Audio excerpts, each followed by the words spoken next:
Bonjour, c'est Ursule encore. On est le 7 septembre 2023. Alors, je viens sur la trompette aujourd'hui encore et je viens proclamer le retour de notre Seigneur Jésus-Christ. Amen et alléluia, soyons tous bénis, soyons remplis de sa joie. Amen. Une cité s'élève, une autre disparaît. Amen. Une cité se lève et une autre disparaît. Alors, Daniel 2, le verset 34 nous dit ceci. Il s'agit du rêve du roi Nebuchadnezzar. Tu regardais lorsqu'une pierre se détacha, sans le secours d'aucune main, frappa les pieds de fer et d'argile de la statue, et les mit en pièces. Alors le fer, l'argile, l'airain, l'argent et l'or furent brisés ensemble et devinrent comme la balle qui s'échappe d'une aire en été. Le vent les emporta et nulle trace n'en fut trouvée. Mais la pierre qui avait frappé la statue devint une grande montagne et remplit toute la terre. Amen. Alors nous avons dans ces deux petits versets, amen, deux petits versets qui nous parlent de grandes choses. Amen. Alors, c'est le rêve du roi Nebuchadnezzar. Il est troublé et il appelle les gens pour que les gens lui donnent et son rêve et l'explication. Et il s'est avéré que c'était que Daniel qui a pu donner et le rêve et l'explication, parce que le roi Nebuchadnezzar était fâché. Il a dit, si personne ne me donne le rêve et l'interprétation, alors je tue tout le monde. Il tue ses conseillers, tous ces gens-là qui avaient le don d'interpréter. Et Dieu a fait grâce à Daniel, et Daniel a trouvé et le rêve et son explication. Et le rêve du roi Nebuchadnezzar, je ne sais pas c'est en quelle année qu'il est arrivé, combien de siècles ont déjà passé. Toujours est-il que à un roi païen, Dieu a donné un rêve concernant les événements de la fin. Amen. Les événements du temps où nous sommes, le roi Nebuchadnezzar a vu cela. Donc il était tellement troublé.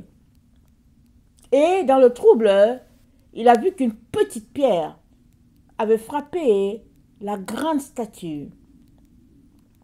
Et cette statue était faite de biens précieux de ce monde. L'or, l'argent, les reins, c'est-à-dire c'était toute une montagne. Et le trouble du roi vient du fait que comment une toute petite pierre peut frapper cette grosse montagne-là et que toutes ces choses-là puissent voler en éclats. Parce que le roi Nebuchadnezzar, il était porté vers ces choses-là, il était un roi païen. Alors, si on se rappelle, il a même invité les gens pour leur montrer sa richesse.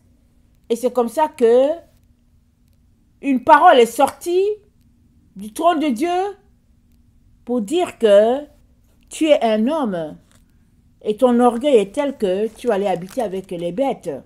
Et le roi Nebuchadnezzar est resté cette année au milieu des bêtes. Et quand il est sorti de là, il a reconnu que Dieu était le vrai Dieu et il n'y avait pas d'autre Dieu que lui. Amen. Alors, il n'y a pas d'autre Dieu que lui. C'est-à-dire, le roi Nebuchadnezzar a compris que ce n'était pas son or, son argent qui était au-dessus de Dieu, mais qui avait un Dieu, le créateur de tout l'univers, qui était au-dessus de toutes ces choses-là. Et même, ces choses-là étaient juste passagères. C'est juste les bénédictions que les habitants de la terre ont. Amen. Et pour plusieurs, ces bénédictions remplacent Dieu. Et le roi Nebuchadnezzar avait ce problème-là d'orgueil, se disant qu'il était un grand roi, qu'il avait toutes ses richesses. Mais il est devenu tout petit devant la grandeur de ce Dieu-là. Et il ne pouvait que se courber et demander pardon. Et c'est comme ça que Dieu l'a réhabilité. Et c'est le roi Nebuchadnezzar lui-même qui donne le témoignage, qui dit comment il était orgueilleux, comment la parole de Dieu l'a frappé, comment en un instant il s'est mis à manger de l'herbe comme les bœufs, et puis son corps était trempé de rosée, et comment les cheveux lui ont poussé, et il s'est retrouvé au milieu des animaux, et comment après 7 ans, la raison lui revint, et il s'est mis à louer Dieu. Et en louant Dieu, il a dit, bénis le Très-Haut, Daniel 4, le verset 34, le côté B. Il a dit, bénis le Très-Haut. Il dit, j'ai béni le Très-Haut. J'ai loué et glorifié celui qui vit éternellement. Celui dont la domination est une domination éternelle et dont le règne subsiste de génération en génération. Tous les habitants de la terre ne sont à ses yeux que néants. Il agit comme il lui plaît avec l'armée des cieux et avec les habitants de la terre. Et il n'y a personne qui résiste à sa main et qui lui dise, que fais-tu? Amen. Voilà le résumé du roi Nebuchadnezzar de Dieu. Ça, c'est le résumé que le roi Nebuchadnezzar fait de Dieu. Un roi païen qui dit qui est ce Dieu-là et personne ne lui dit quoi faire. Voilà comment Nebuchadnezzar a goûté à Dieu. Et il nous donne le témoin de qui est ce Dieu-là. Alors, on voit bien en lisant Daniel que Dieu, créateur, a été remplacé.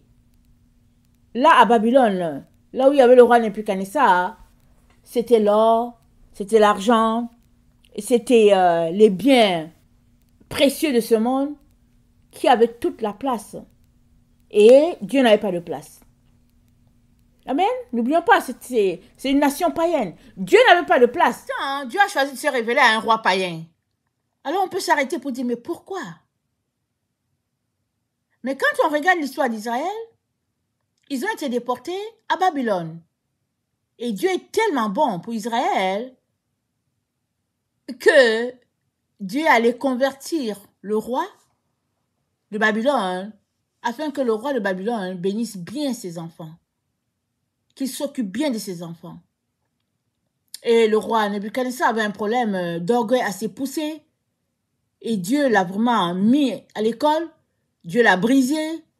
Et quand il est sorti de son brisement, il a dit, c'est l'Éternel Dieu qui est Dieu et il n'y a point d'autre Dieu comme lui. Et il n'y a personne qui peut lui dire quoi faire. Quelle leçon pour Israël. Parce que Dieu a dit à Israël, je suis l'Éternel, ton Dieu, tu n'auras point d'autre Dieu devant ma face. Regardons Exode 20.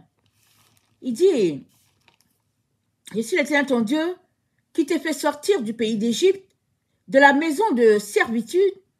Tu n'auras pas d'autre Dieu devant ma face.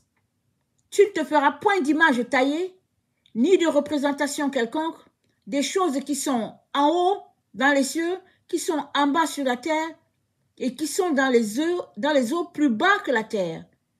Tu ne te prosterneras point devant elles, et tu ne les serviras point. Car moi, l'Éternel ton Dieu, je suis un Dieu jaloux, qui punit l'iniquité des pères sur les enfants jusqu'à la 3e et la 4e génération de ceux qui me haïssent, et qui fait miséricorde jusqu'à 1000 générations à ceux qui m'aiment et qui gardent mes commandements. Tu ne prendras point le nom de l'Éternel ton Dieu en vain, car l'Éternel ne laissera point impuni celui qui prendra son nom en vain. Donc, voilà les commandements concernant Dieu que Dieu a donné à Israël. Ici, il y a 3 commandements. Je touche les 3 premiers. Et la consigne de l'Éternel a toujours été stricte en ce qui concerne les commandements. Il dit, tu ne prendras pas le nom de l'Éternel en vain. Tu n'auras pas d'autre Dieu. Tu ne te prosterneras point devant d'autres dieux. Mais Israël n'a pas obéi. Et on sait par exemple que Israël a été déporté parce qu'il ne respectait pas le 4e commandement, qui est, souviens-toi, du jour de repos pour le sanctifier. Il ne respectait pas ce commandement-là. Le jour du sabbat, il ne l'observait pas. Il se mettait à vendre. Et puis, il faisait entrer les nations païennes. Et puis, il se livrait à toutes sortes d'abominations, hein, comme les païens. Et Dieu a demandé de laisser la terre en jachère. Et ils n'ont pas obéi. Et finalement, hein, Dieu a dit, ok, puisque je parle, vous ne voulez pas, ok, je vous envoie. Je vais envoyer le roi Nebuchadnezzar, il va venir vous soumettre, anéantir le pays, et ainsi, vous serez obligés de laisser la terre se reposer. Mais ce commandement-là, je veux dire les 4 commandements, les 4 premiers commandements s'appliquent à Dieu. Israël n'a pas obéi à Dieu. Ils n'ont pas honoré Dieu. Ils n'ont pas fait la place qui revient à Dieu dans leur cœur. Et ils se sont retrouvés à Babylone, pratiquant les choses qu'ils aiment, parce que dans le pays de Babylone, il y avait l'or, il y avait le culte de l'or, de l'argent, le culte de la personne, il y avait tout ça là-bas. Israël a été conduit là-bas.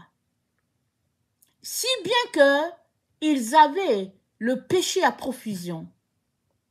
Mais parmi eux, on sait que Daniel se comportait de manière droite. On sait aussi que Shadrach, Meshach et Abednego étaient aussi droits. Il y a certainement d'autres Israélites qui étaient droits. Et Dieu les a bénis.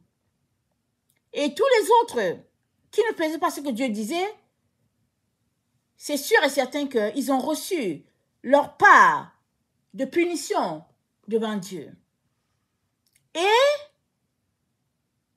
là-bas, dans le territoire où ils pouvaient adorer tous ces dieux-là, en or, en argent et tout, et tout, et tout, amen, le roi reçoit une révélation que toute cette beauté de vue-là, tout ça, ça va s'écrouler. Ça ne peut pas demeurer devant la sainteté de Dieu. Parce que c'est une toute petite pierre, toute petite, qui est venue et qui a frappé la grosse montagne et qui a tout envoyé en éclat dans les temps de ces rois-là. Lesquels? Les 10 rois, les rois de la dernière nation, de la 4e bête. Alors, qu'est-ce que Dieu est en train de nous dire ici? Dieu est en train de dire que il est Dieu, il n'y a point un autre. Si nous lui obéissons et lui faisons toute la place qui lui revient, amen, alors on vivra éternellement dans sa présence et on jouira de tout ce qu'il a prévu pour nous. Mais si on ne veut pas lui rendre toute la gloire, on va se retrouver quand même à voler en éclats comme tous ces biens matériels-là. Parce que ces choses-là, ça ne peut pas tenir devant Dieu. Et si ton cœur est habité par ces choses-là, tu ne tiendras pas non plus devant Dieu. Tu ne tiendras pas non plus devant l'éternité, devant la vie qui ne finit pas. Si Israël avait respecté l'Éternel Dieu, lui avait fait toute la place, n'avait pas d'image taillée, n'avait pas d'autres divinités, si Israël avait marché devant Dieu dans la sainteté, dans la pureté, dans la vérité, alors il ne serait pas retrouvé dans le pays de Nebuchadnezzar et il n'aurait pas subi toute l'humiliation qui était la leur et tous ceux-là qui ont péri loin de Dieu n'auraient pas péri. Et c'est un principe de vie, d'honorer et de respecter son Créateur. Amen. On n'a pas besoin d'être chrétien pour savoir ces choses-là. Mais Israël avait le cœur porté vers le bien matériel, les profits et la séduction de ce monde. Et cette situation d'une cité qui s'élève et puis une autre qui disparaît, c'est vraiment la situation de notre temps. Parce que c'est ça qui est en train de se passer dans notre temps. Ceux-là qui ont décidé de faire de Dieu leur tout vont se retrouver dans la Nouvelle Jérusalem, en train de bénir Dieu éternellement. Et ceux-là qui auront choisi la voie du milieu, c'est-à-dire un peu de Dieu, un peu les biens de ce monde, ils vont se retrouver à ne plus être là, dans la présence de Dieu, parce qu'ils seront emportés. C'est dit quoi? Comme une comme une balle dans une aire en été. C'est-à-dire emportés loin de la présence de Dieu. Et Dieu ne veut pas cela pour nous. Amen. Il ne veut pas cela pour nous. Voilà pourquoi il nous parle, il nous reprend et il nous dit comment faire pour gagner sa présence. Il nous dit comment faire. Il nous dit d'obéir aux commandements qu'il nous a donnés. Parce que ces commandements, ils ne sont pas pénibles, ils ne sont pas nocifs non plus. C'est pour notre bien. Alors que nous marchons, nous pratiquons les commandements de Dieu, nous sommes en train de marcher loin de la voie de l'ennemi. Si nous refusons de les pratiquer, nous sommes en train de marcher en plein sur la voie de l'ennemi. Et Dieu ne veut pas cela pour nous. Il nous avertit. Il nous avertit. Et il nous avertit. Dieu a donc bâti son monde selon ses principes. Amen. Il a bâti le monde dans lequel nous sommes selon un principe. Et il a choisi de nous associer à sa gloire. Et pour cela, il est venu nous donner les règles de comportement. C'est comme tu achètes un appareil quelconque. Il faut bien que tu prennes les consignes pour savoir comment ça fonctionne.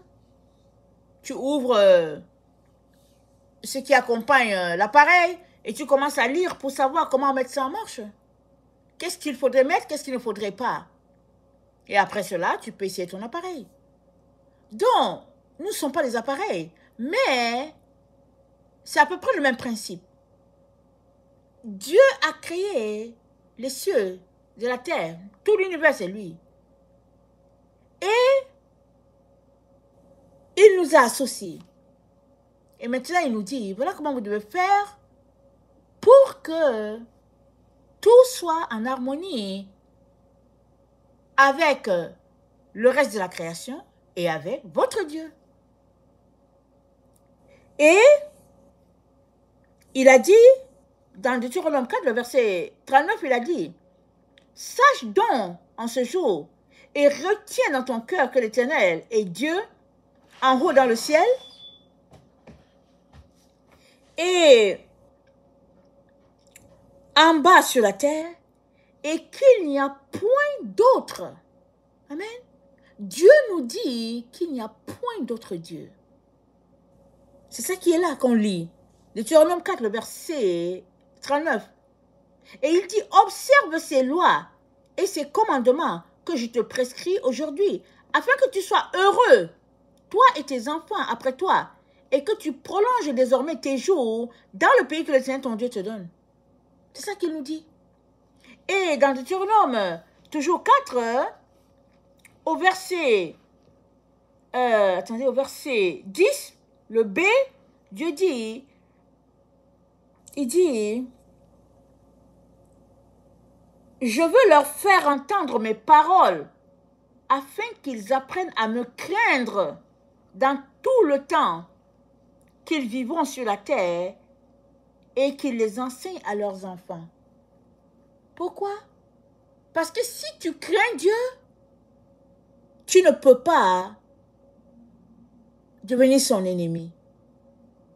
Et tu jouiras de tout ce qu'il a mis en réserve pour ses enfants. Si tu le crains, c'est ça qui va t'arriver. Bénédiction sur bénédiction. Mais si tu ne le crains pas et que tu laisses ton cœur être occupé par un autre Dieu, alors tu subiras tout ce que tu as appelé à subir parce que tu t'es éloigné de Dieu. Et c'est dit dans Deutéronome 4, verset 39, c'est dit, il n'y a point d'autre Dieu. C'est ça qui est dit. Deutéronome 4, le verset 39. Il n'y a point d'autre Dieu. C'est là que j'aimerais qu'on s'arrête. Y a-t-il un autre Dieu dans ta vie? Amen. Y a-t-il un autre? Souvent on dit, il n'y en a pas. On dit non, il n'y a pas un autre Dieu, j'ai un seul Dieu. Et c'est le Créateur. Mais malheureusement, on est souvent déçus sur cette question-là. Parce que avoir un autre Dieu, ça ne prend pas grand-chose pour en avoir un.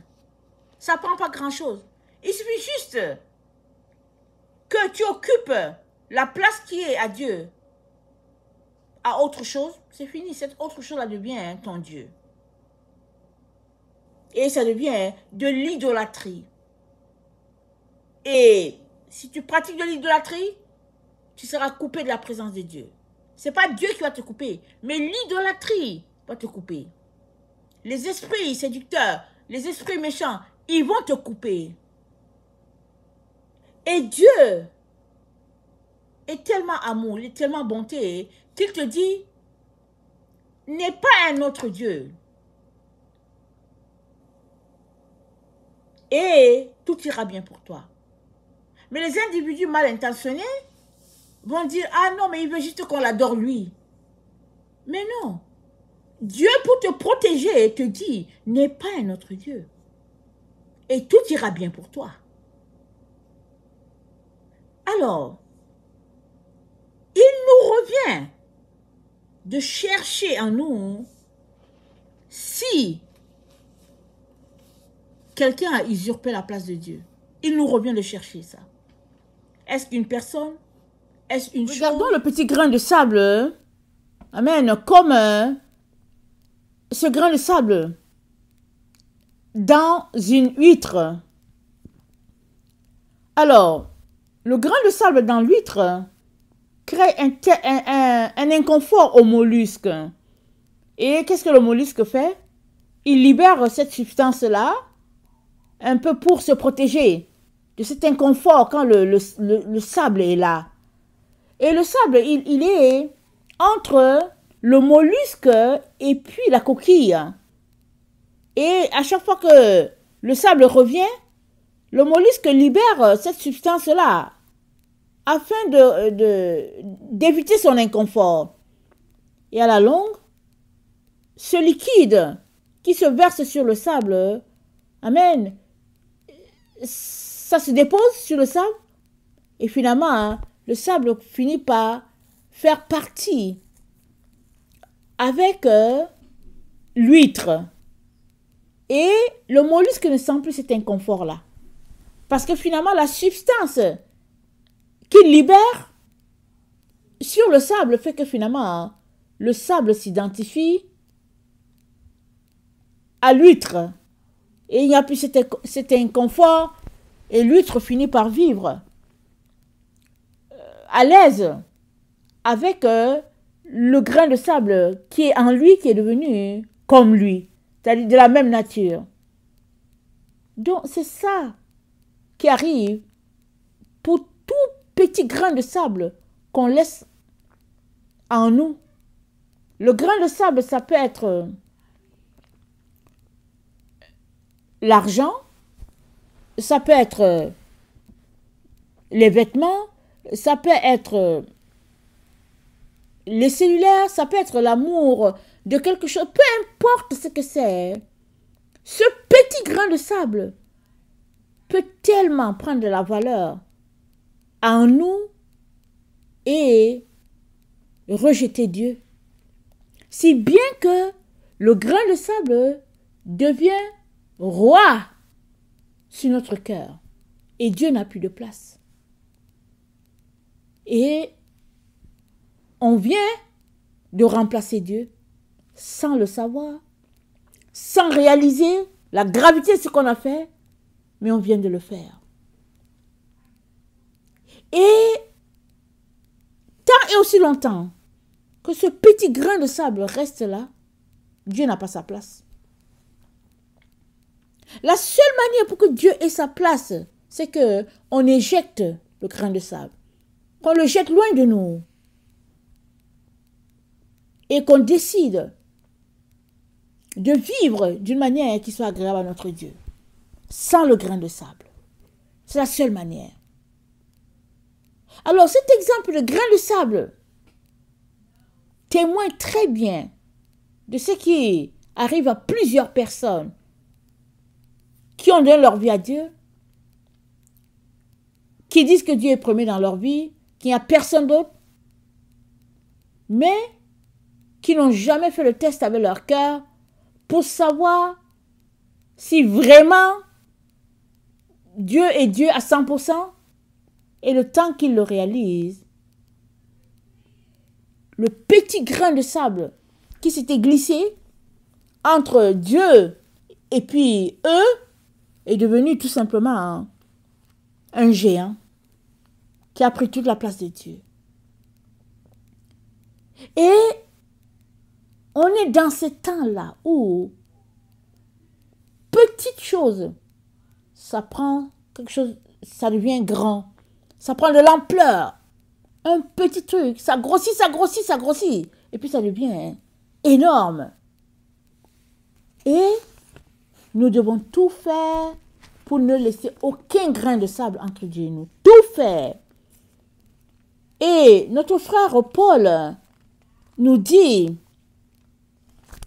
dans 1 Timothée 3, il dit,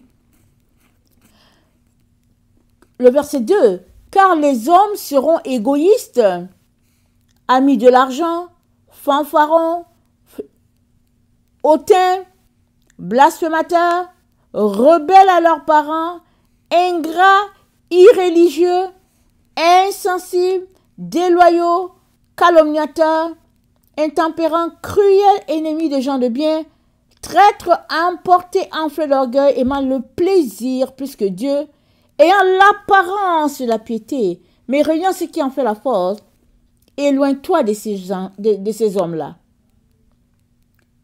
Je vais juste prendre aimant le plaisir plus que Dieu. Ok? Prenons-le comme le grain de sable qui se dresse entre Dieu et nous. Alors, si tu aimes le plaisir plus que Dieu, le texte qu'on est en train de lire dit que tu t'es éloigné de Dieu. Dit que tu es en situation grave, parce que c'est dit de s'éloigner des gens comme ça. À moins que tu ne sortes de ces plaisirs que tu aimes, tu ne rencontreras pas Dieu. Excuse que je te le dise. À moins que tu sortes de ces plaisirs que tu aimes, parce que j'ai pris un exemple seul. J'ai pris un exemple parmi tout ça là qu'on a cité. J'ai pris l'exemple de quelqu'un qui aime les plaisirs. Maintenant, les plaisirs, c'est vaste. Mais si tu aimes les plaisirs plus que Dieu, il est important que tu chasses ça de ta vie et que tu laisses Dieu prendre toute la place. C'est la seule manière pour toi de dire que tu es en train de bâtir ta relation avec Dieu. Tu chasses l'un pour que l'autre puisse prendre sa place. une cité se détruit, une autre s'élève. Pour que la cité de Dieu, la montagne de Dieu puisse s'élever dans ton cœur, il est important que tu abaisses l'autre montagne, qui est le plaisir, puisqu'on appelle les hommes de plaisir. C'est la seule manière pour toi. Tu ne peux pas être sur les deux montagnes. Tu ne peux pas aimer les plaisirs et en même temps aimer Dieu. Ce n'est pas possible. Tu ne peux pas ignorer cela. Ça va devenir comme ce grain de sable qui devient une perle. Tout ce qui te reste à faire, c'est de régler le problème. Comment? De t'asseoir et de prendre en note toutes tes faiblesses. Et une fois que tu les as énumérées sur une feuille, de crier à Dieu pour que Dieu t'en délivre, de déchirer la feuille, parce que tu as tout mis au pied de la croix, et de décider de vivre en nouveauté de vie. C'est la seule manière pour toi d'être connecté à Dieu. Sinon, les plaisirs se dressent entre Dieu et toi. L'erreur que plusieurs font, c'est de dire, oh non, mais au fait, c'est compliqué, mais bon, on va voir et tout. Non, non, non, non, non, non, il n'y a pas question de on va voir.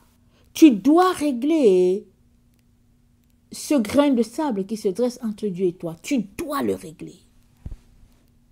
Et seulement là, tu recevras toute la délivrance et tu pourras jouir de tout ce que Dieu a mis en réserve pour toi. C'est seulement là. Ça semble difficile, mais quand on veut, on peut. Si tu veux te débarrasser de ce qui se dresse entre Jésus-Christ et toi, tu vas le faire. Pourquoi? Parce que tu aimes Jésus. Tu ne veux pas quelque chose entre toi et lui. Mais si tu ne l'aimes pas et que tu es juste un profiteur, ça c'est autre chose. Et ne sois pas profiteur. Fais tes devoirs. Laisse Dieu être pleinement Dieu. Et regarde ton visage dans le miroir et reconnais tes faiblesses. Si tu as 1, 2, 3, 10 faiblesses, reconnais-les. Assois-toi devant Dieu. Jusqu'à ce que tu aies pris le dessus. Assois-toi. Et sois dégoûté de toutes ces choses-là qui te séparent d'avec Dieu. Et crie à Dieu et il viendra.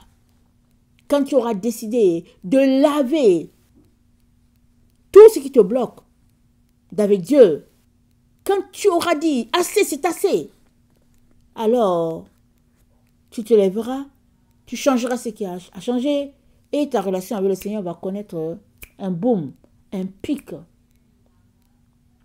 C'est ça. C'est à ça que Dieu nous appelle tous, la marche de l'amour. Mais il ne peut pas avoir une marche de l'amour si tu es pris dans des séductions de ce monde, même si la séduction c'est juste un petit grain de sable, ça peut faire des dégâts terribles. Alors, une montagne s'efface ou bien s'affaisse et une autre s'élève. Où seras-tu trouvé? Je te souhaite que tu sois trouvé dans la montagne de l'Éternel. Celle-là qui a commencé toute petite et qui est devenue un arbre gigantesque, qui est devenue une grosse montagne, c'est ça qui est dit. Je souhaite que ce soit ça. Parce que tu pourras alors jouir de tout ce que Dieu a pour toi. Tu pourras alors jouir de tout ce qu'il a pour toi.